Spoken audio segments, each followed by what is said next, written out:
जैसे कि हम लोग बात कर रहे थे कि जो रैंडम वेरिएबल हैं उसकी दो टाइप्स होती हैं, एक डिस्क्रीट रैंडम वेरिएबल और एक कॉन्टिन्यूस रैंडम वेरिएबल। तो यहाँ पे टॉपिक दिया हुआ है discrete random variable and it's probability distribution. A random variable x is defined to be discrete if it can assume values which are finite or countably infinite।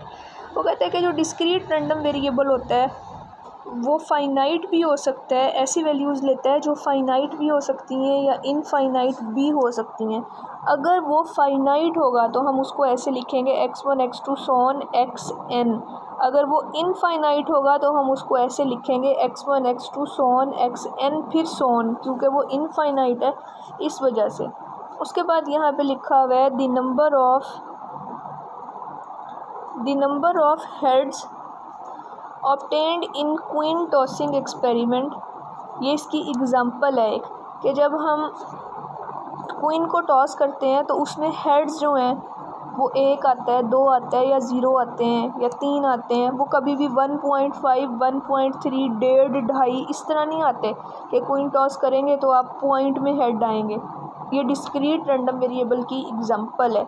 उसके बाद उसने example दी हुई है the number of defective items observed in a consignment. किसी consignment में defective piece कितने हैं। उसके बाद एग्ज़ाम्पल है the number of fatal accidents, फिर है the number of bacteria in ice of water.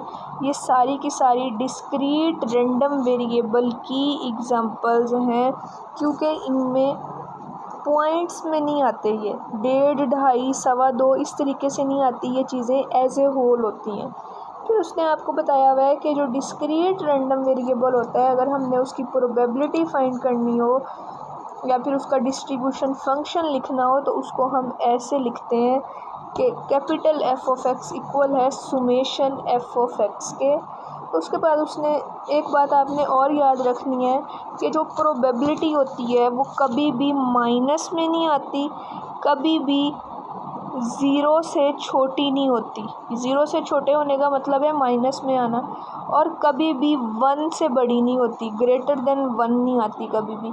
और टोटल प्रोबेबिलिटी यानी जो सम ऑफ किसी भी इवेंट की प्रोबेबिलिटी का जो सम होता है वो हमेशा 1 के इक्वल होता है। टोटल प्रोबेबिलिटी हमेशा 1 होती है। क्यों? क्योंकि जो प्रोबेबिलिटी है वो एक किस्म की परसेंटेज होती है, और जो परसेंटेज होती है वो मैक्सिमम 100% होती है। 100% का मतलब होता है 100/100। इनको काटें तो आंसर आता है 1।